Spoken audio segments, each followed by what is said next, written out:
Assalamualaikum warahmatullahi wabarakatuh. Alhamdulillah wassalatu wassalamu ala Rasulillah wa ala alihi wa sahbihi wa mawalah. Asyhadu an la ilaha illallah wahdahu la syarikalah wa asyhadu anna Muhammadan abduhu wa rasuluhu la nabiyya ba'da.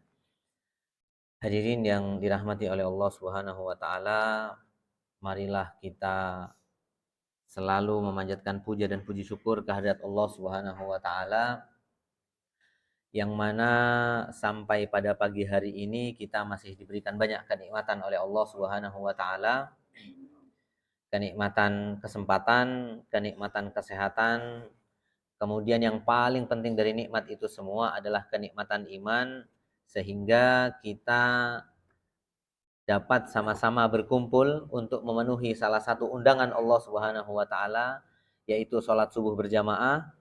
Semoga langkah-langkah kita, niat-niat kita, dan rangkaian ibadah yang kita laksanakan pada pagi hari ini diterima oleh Allah Subhanahu wa taala dan dosa-dosa kita diampuni oleh Allah Subhanahu wa taala. Amin ya rabbal alamin. Hadirin yang dirahmati oleh Allah Subhanahu wa taala, pagi hari ini insya Allah kita akan sama-sama ya mengkaji sambil merenungi ada satu hadis ya. Ada satu hadis yang singkat namun memiliki makna yang luar biasa. Memiliki makna yang luar biasa karena memang hadis itu, kita sebagai seorang muslim adalah salah satu syariat ya, salah satu sumber.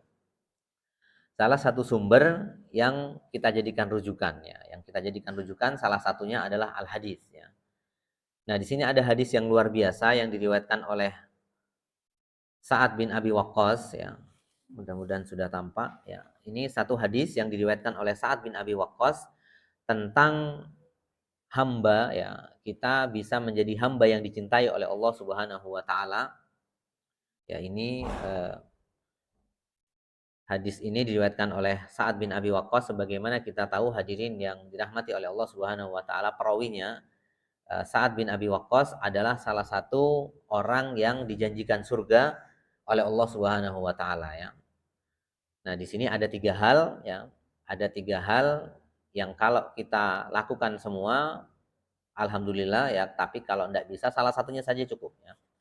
Salah satunya saja cukup ya. Minimal karakter atau sifat itu bisa kita laksanakan satu, lumayan ya. Artinya kita bisa dicintai oleh Allah Subhanahu wa taala. Dari Sa'ad bin Abi Waqqas radhiyallahu anhu, qala sami'tu Rasulullah sallallahu alaihi wasallam yaqul innallaha yuhibbul abda at-taqiyya al-ghaniyya al-khafi. Sa'ad bin Abi Waqqas radhiyallahu anhu berkata, aku mendengar Rasulullah sallallahu alaihi wasallam bersabda. Ya, jadi Sa'ad bin Abi Waqqas mengatakan dia pernah mendengar Rasulullah sallallahu alaihi wasallam bersabda, sesungguhnya Allah mencintai hamba yang bertakwa, kaya hati dan tersembunyi ya, dan sembunyi-sembunyi. Ya, jazakallah khair. Nah, hadirin yang dirahmati oleh Allah Subhanahu wa taala, Sa'ad bin Abi Waqqas, perawi hadis ini tadi kita singgung sedikit, adalah salah satu di antara 10 yang dijanjikan oleh Allah Subhanahu wa taala surga. Disebutkan namanya langsung ya. Kata Rasulullah dengan hadis yang agak panjang, Abu Bakar fil jannah, Umar fil, disebutkan di situ salah satunya adalah Sa'ad bin Abi Waqqas. Nah, Sa'ad bin Abi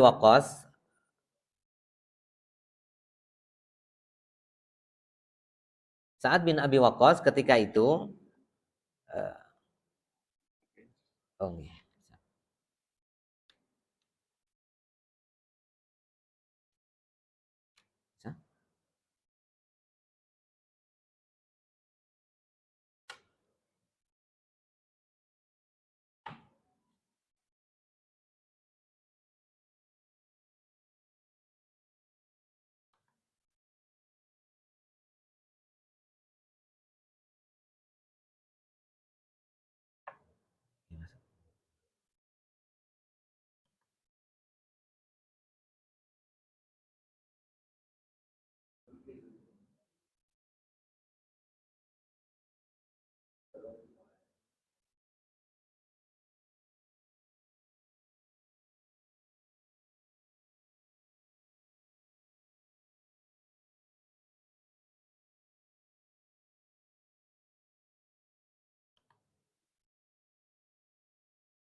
Baik, hadirin kita lanjutkan.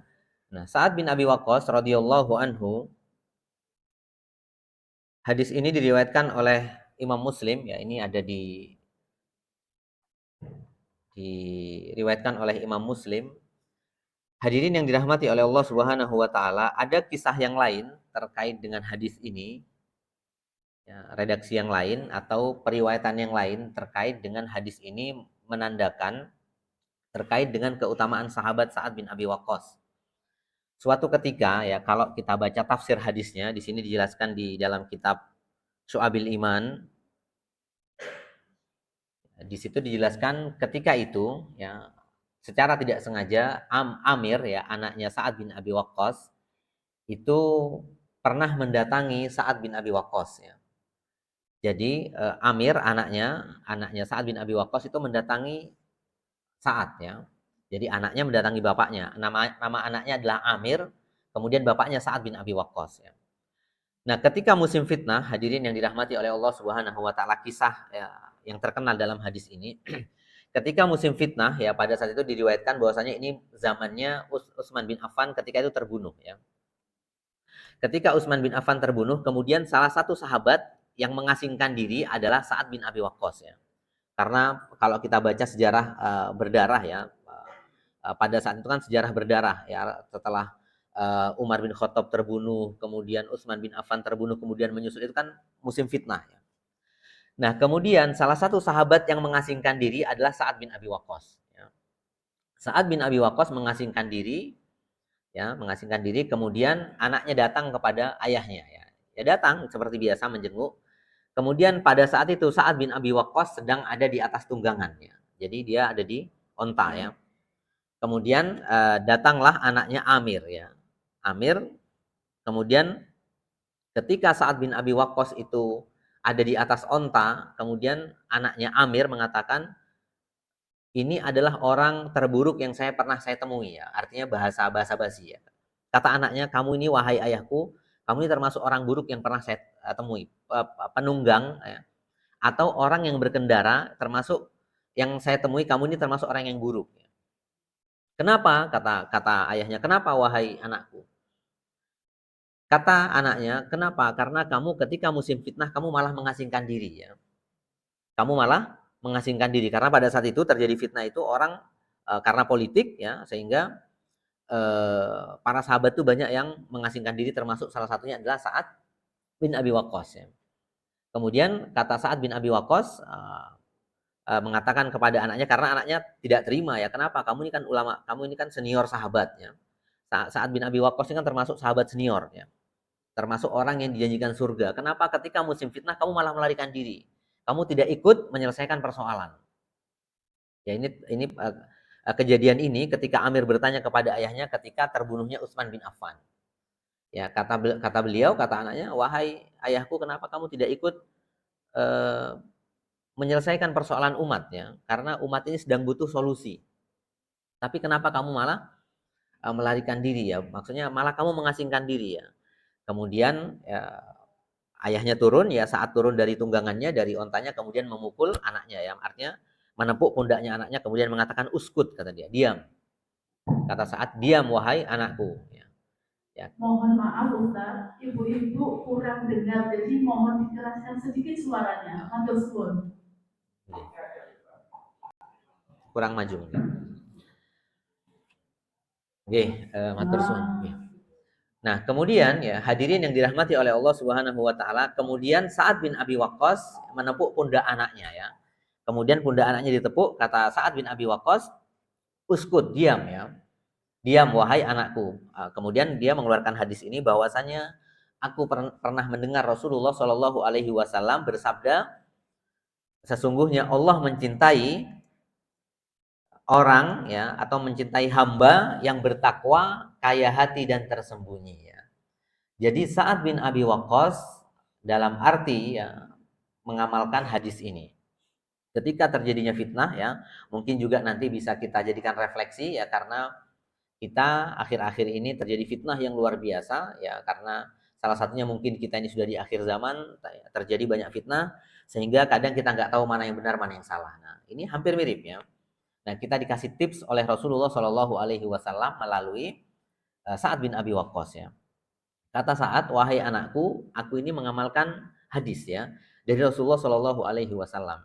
Ya, kata beliau, sesungguhnya Allah mencintai hamba yang bertakwa, kemudian kaya hati dan tersembunyi. Ya. Jadi menghilangnya Sa'ad ya, atau Sa'ad bin Abi Waqqas itu mengasingkan diri dari fitnah pada saat itu karena mengamalkan hadis ini. Ya, kata beliau, sesungguhnya Allah mencintai hamba yang bertakwa, kaya hati dan tersembunyi. Artinya dia bukan melarikan diri ya, tidak lari dari masalah, tapi beliau tidak mau ikut ya larut dalam fitnah ya. Tidak mau ikut larut dalam fitnah. Nah, hadirin yang dirahmati oleh Allah Subhanahu wa taala, di sini ada 3 poin ya, ada 3 poin yang perlu kita renungkan ya. Meskipun sebagaimana mungkin kita juga pernah ya mendengar, meskipun ini singkat ya, kalimat yang cukup singkat bisa kita hafal ya. Innallaha yuhibbul abda at-taqiyya al-ghaniyya al-khafiyya. Tiga kalimat saja, bertakwa, kaya hati dan tersembunyi. Maksudnya sembunyi-sembunyi, tidak tenar ya, menghindari ketenaran. Ya, ada 3 aspek ya, sifat hamba yang dicintai oleh Allah Subhanahu wa taala. Syukur-syukur kalau kita bisa melaksanakan tiga-tiganya, kalau tidak bisa minimal salah satu ya. Minimal salah satu yang kita pilih, karena cuma ada 3, kita pilih ya. Kalau kita bisa bertakwa, bertakwa. Kalau bisa kaya hati, kaya hati. Kalau nggak bisa ya minimal amalan kita ya tersembunyi atau sembunyi-sembunyi. Nah, yang pertama, hadirin yang dirahmati oleh Allah Subhanahu wa taala, takwa itu secara bahasa ya. Kalau kita definisikan singkat, takwa itu sebetulnya ada beberapa definisi. Yang pertama hati-hati ya, kemudian menjaga dan takut ya. Takwa ini diambil dalam bahasa Arab, artinya hati-hati, menjaga atau takut ya. Ya, sehingga ada kalimat doa-doa kita itu menggunakan kalimat takwa ya. Ada kalimat wakina, ada benar dan jagalah kami. Itu satu kata ya, satu asal kata. Nah, kemudian takwa ya, sebagaimana yang kita pahami selama ini, mungkin juga khotib-khotib Jumat sudah mengingatkan kita terkait dengan takwa ya. Khotib-khotib Jumat sering mengingatkannya. Takwa itu ada 2 konsekuensi ya. Yang dinamakan takwa itu yang pertama adalah melaksanakan perintah Allah Subhanahu wa taala, yaitu konsekuensinya kalau kita menjadi orang yang bertakwa, maka yang pertama apa? Kita melaksanakan semua perintah Allah Subhanahu wa taala. Ya, jadi ada perintah kita laksanakan. Kemudian yang kedua, larangan ya, menjauhi larangan Allah Subhanahu wa taala.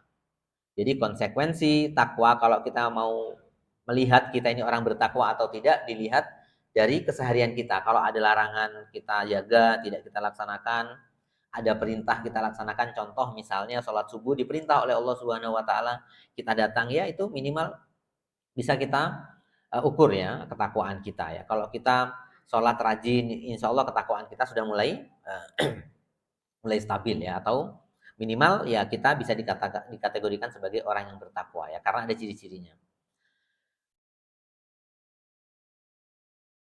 Nah, hadirin yang dirahmati oleh Allah Subhanahu wa taala, takwa ini perintahnya dalam Al-Qur'an banyak sekali ya. Jadi perintah takwa itu biasanya diiringi dengan perintah yang lain ya.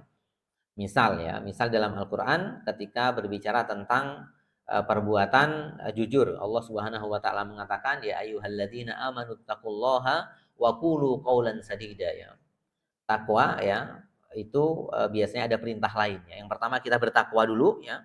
Kemudian baru Allah mengatakan, ya wahai orang-orang yang bertakwa ya, atau bertakwalah kepada Allah Subhanahu wa taala dan berkatalah yang jujur ya. Perintahnya banyak ya.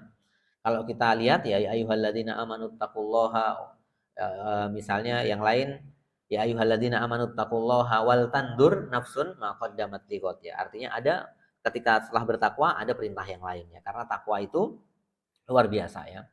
Takwa itu luar biasa sehingga Allah Subhanahu wa taala mengingatkan kita dalam banyak ayatnya. Ayatnya banyak, ada ayat yang panjang, ada ayat yang pendek ya. Kemudian ya, takwa ini sebaik-baik bekal ya. Sebaik-baik bekal yang akan kita bawa nanti menghadap Allah Subhanahu wa taala itu adalah takwa. Ya. Sebaik-baik bekal itu adalah takwa ya. Takwa itu kata Allah Subhanahu wa taala di dalam Al-Qur'an, wa khairuz zadi at-taqwa ya. Sebaik-baik bekal itu adalah takwa. Kalau kita mau menghadap Allah Subhanahu wa taala, ketakwaan itu menjadi bekal yang terbaik.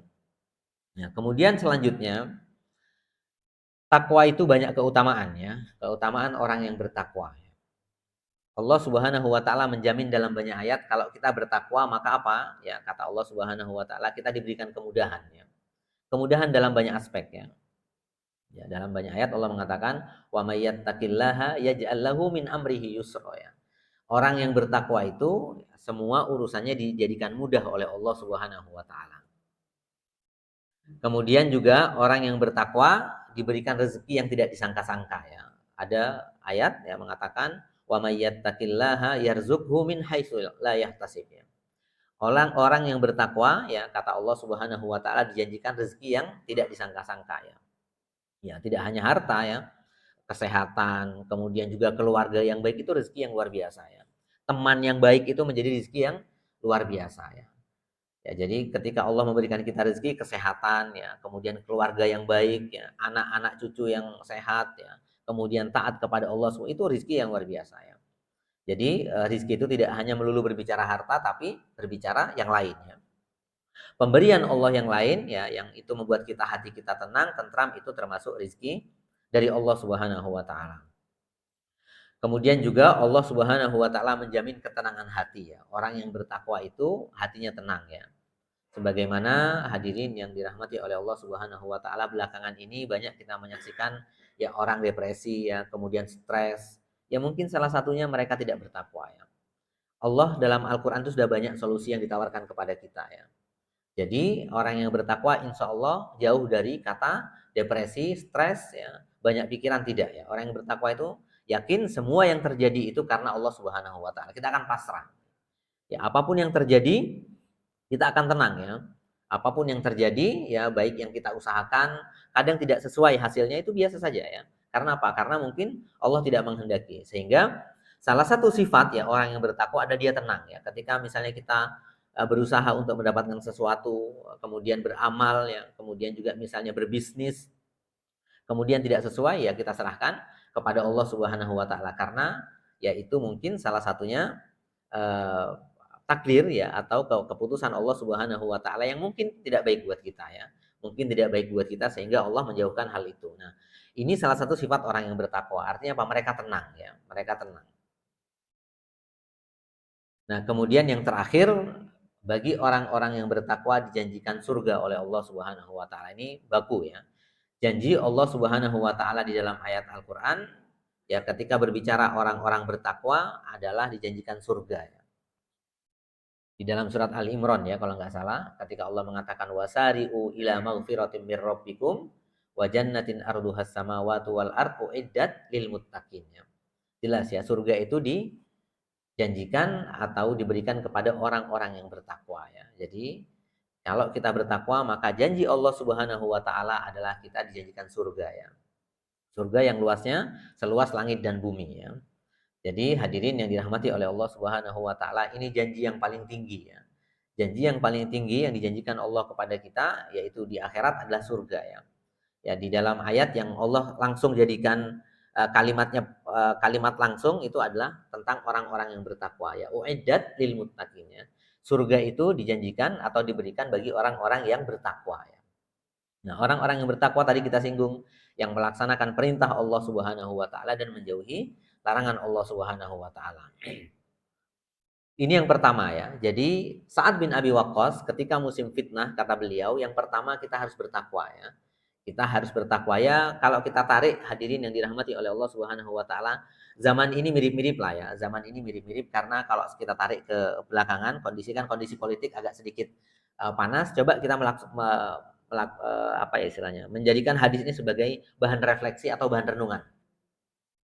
Ya, jadi ini politik mulai panas ya sehingga coba kita tiru bagaimana para sahabat. Ya, para sahabat itu ketika ada fitnah mereka tidak ikut campur atau tidak banyak berkomentar ya. Mereka yang pertama kata mereka bertakwa ya. Ya, bertakwa.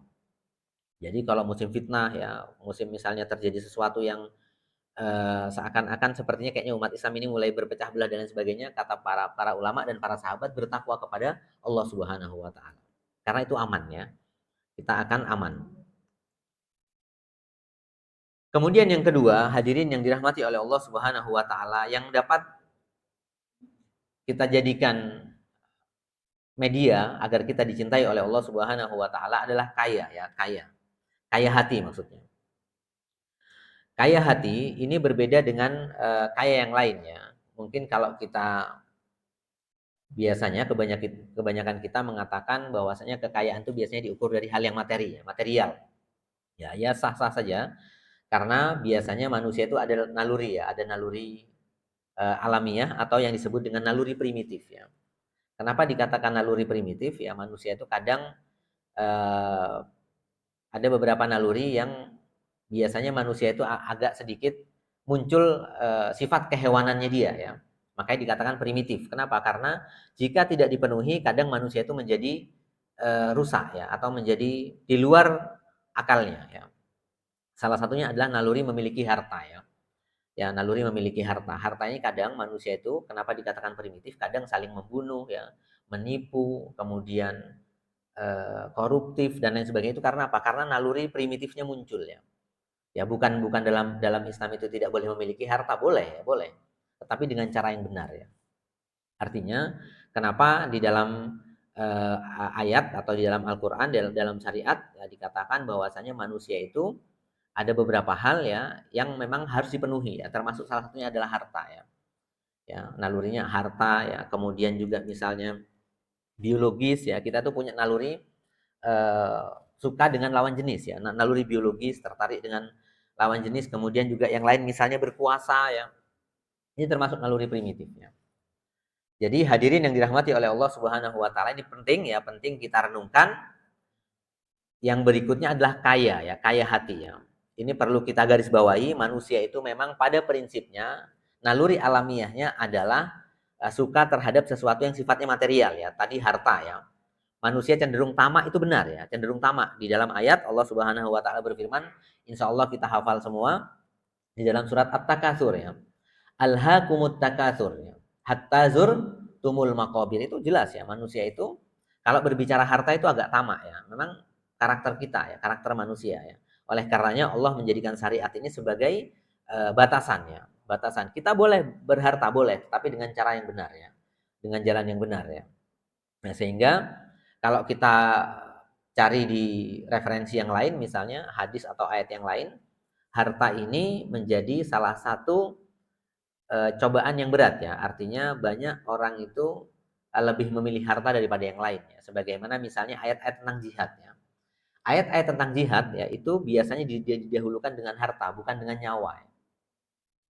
Jadi ayat di dalam Al-Qur'an itu ini menjelaskan kepada kita bahwasanya harta ini menjadi cobaan yang berat ya. Makanya kata Allah, ketika Allah menjelaskan tentang perintah berjihad dimulai dengan harta dulu. Meskipun ada beberapa ayat ya, satu kalau nggak salah dengan nyawa, tapi lebih banyak dengan harta ya. Misalnya di dalam surat As-Saff, wajahidu fi sabilillahi bi amwalikum wa anfusikum. Amwal dulu, harta dulu, baru nyawa ya. Kenapa? Karena memang manusia itu lebih cinta harta ya.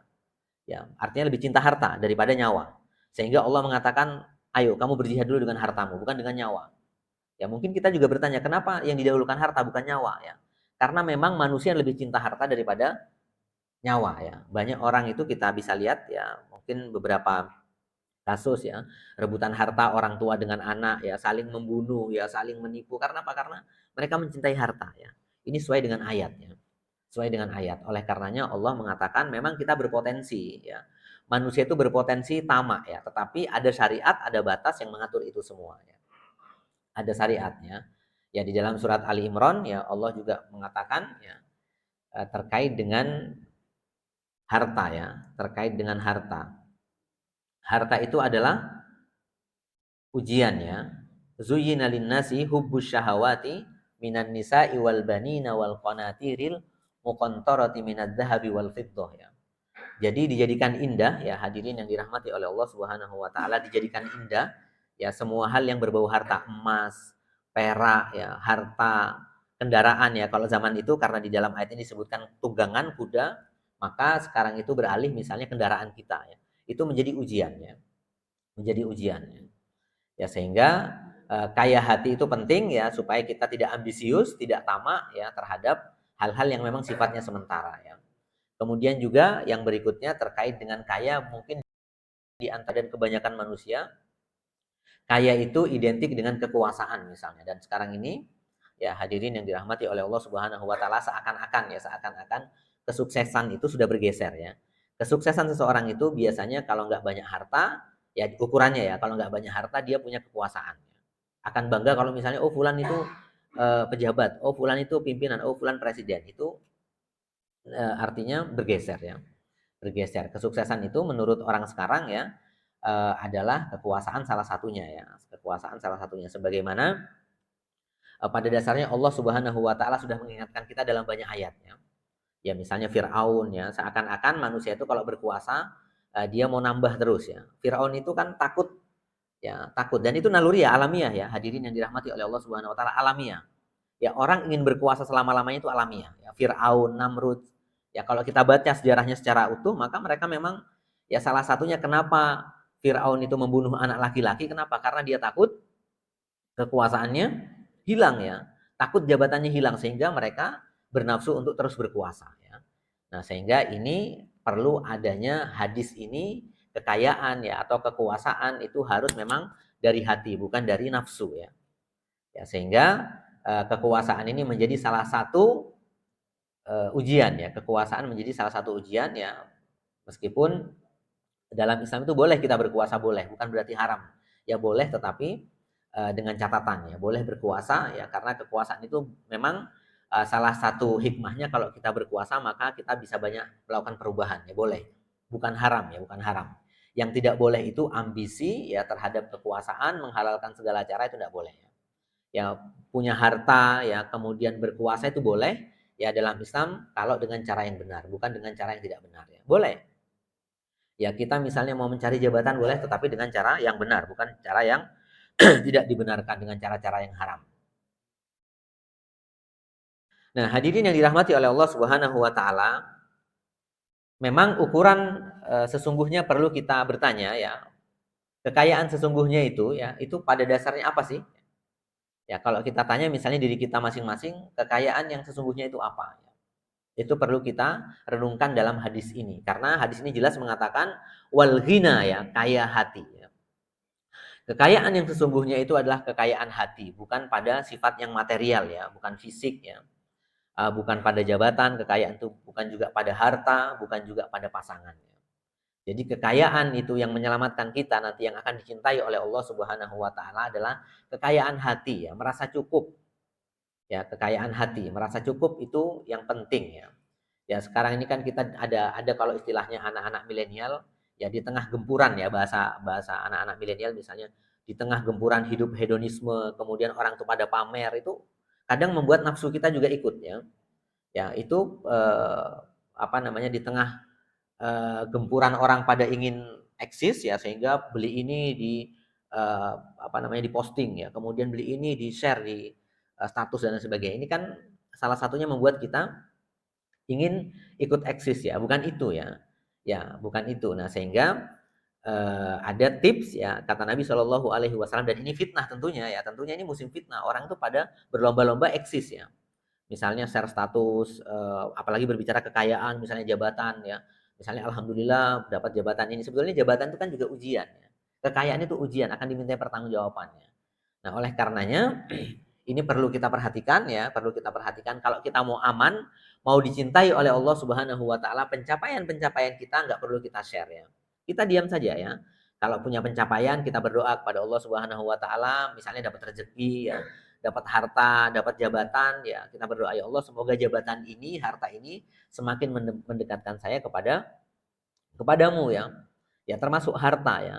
Kata Nabi Shallallahu Alaihi Wasallam, harta yang baik itu di tangan orang baik. Harta yang banyak itu bagus kalau di tangannya orang beriman. Itu bagus ya. Kata Nabi Shallallahu Alaihi Wasallam, artinya ya jamaah yang dimuliakan oleh Allah Subhanahu Wa Taala, ya bukan berarti Islam itu melarang kita kaya. Kita justru disunahkan, disyariatkan untuk jadi orang kaya ya. Kaya kenapa? Karena dengan kekayaan kita bisa banyak membantu orang ya, membantu jalan dakwah ya. Karena tadi kita katakan yang paling berat bagi manusia itu mengeluarkan harta ya. Karena apa? Karena manusia lebih cinta harta daripada yang lain ya. Ya manusia itu rela saling membunuh ya karena rebutan harta. Ya, antara orang tua dengan anak bisa putus gara-gara harta, rebutan warisan. Saudara bisa putus gara-gara rebutan harta ya. Kenapa? Karena harta ini baik ya, harta yang banyak akan berguna jika di tangannya orang yang beriman ya, di tangannya orang yang bertakwa. Ya, sehingga kita tidak perlu takut ya, tidak perlu terpancing ya. Ketika misalnya ada orang ya, ada saudara kita, ada teman kita misalnya memposting, membuat status terkait dengan pencapaian itu, tidak perlu kita ikut panas, tidak perlu kita ikut responsif, tidak perlu ya, ya cukup saja kita qanaah ya. Ya, kita qanaah, kita semakin tahu bahwasanya harta ini titipannya. Allah itu kalau memiskinkan orang gampang, sehari saja gampang ya. Mau mengkayakan orang dalam sehari bisa ya. Banyak ya, banyak kita lihat ya profil atau kasus-kasus ketika Allah ingin memiskinkan orang sehari saja bisa miskin ya. Mau mengkayakan orang satu hari juga bisa. Yang mau menjatuhkan pejabat satu hari saja bisa. Mau menaikkan satu hari juga bisa ya. Karena Allah Subhanahu wa taala berfirman dalam Al-Qur'an berbicara tentang kekuasaan, kata Allah, Allah itu mengangkat siapa yang dia kehendaki, kemudian menjatuhkan tu'izzu man tasya wa tudillu man tasya, kata Allah Subhanahu wa taala. Allah itu mengangkat derajat orang yang dia kehendaki dan menjatuhkan orang yang dia kehendaki. Nah, ini kata kuncinya, hadirin yang dirahmati oleh Allah Subhanahu wa taala, kata Rasulullah Shallallahu alaihi wasallam, "Laisal ghina an kathratil ard, walakinnal ghina ghinan nafs." Nah, ini kata kuncinya. Kata Allah Subhanahu wa taala, kata Rasulullah Shallallahu alaihi wasallam, "Laisal ghina," ini juga diriwayatkan Imam Muslim, bukanlah orang yang kaya itu yang kaya harta ya. Ya, bukan orang yang kaya itu dikatakan kaya karena kaya harta, bukan ya. Walakinnal ghina ghinan nafs. Akan tetapi orang yang kaya itu adalah orang yang kaya hati, yang selalu cukup ya. Yang selalu cukup. Ini aman buat kita ya. Kalau kita selalu cukup ya, kita tidak ambisius ya. Selalu dikasih harta sedikit ya. Sedikit banyak itu kan relatif ya, ukuran ya. Sedikit banyak itu kan tergantung kita bersyukur atau tidak ya. Kalau itu sedikit tapi kita syukuri, itu akan menjadi banyak. Tapi kalau mau banyak gimana pun, tapi kalau kita nggak bersyukur akan kurang ya, akan kurang. Nah, kemudian hadirin yang dirahmati oleh Allah Subhanahu wa taala, sebetulnya kebahagiaan dalam Islam itu sederhana. Ini ada hadis juga masyhur hadisnya, kata Nabi Shallallahu alaihi wasallam, barang siapa yang hari ini mendapatkan kesehatan ya, mendapatkan makanan ya, kemudian hidup dalam keamanan, tidak ada konflik di negaranya, maka seakan-akan dunia kita miliki, kita bahagia. Nah, itu patut kita syukuri ya, kita di Jamaah Masjid Nurul Islam ya, kita punya makanan untuk hari ini, kemudian negeri kita aman ya, kemudian kita ibadah juga aman, ini kita seakan-akan memegang dunia dan isinya ya. Ya, artinya ini bahagia, harusnya kita bahagia dan kita memiliki kekayaan ya. Ya, jadi kata Nabi Shallallahu alaihi wasallam, hari ini kita punya makanan ya, tidak meminta-minta ya, kemudian mendapatkan ketenangan hidup, mendapatkan keamanan, sehat, bisa sholat subuh berjamaah, ini nikmat mana lagi yang perlu kita dustakan ya. Ya, kita oleh Allah Subhanahu wa taala langkahnya dimudahkan ke masjid, ini sudah luar biasa ya. Artinya perlu kita syukuri ya. Perlu kita syukuri daripada misalnya kita memikiri dunia gak habis-habisnya sampai kita terlambat ke masjid misalnya. Sampai terlambat ketaatannya luar biasa ya. Karena itu nanti masuk istidraj ya. Naudzubillah ya, dari istidraj ya. Banyak orang tuh diberikan kekayaan, diberikan jabatan tapi tidak bisa datang ke masjid ya.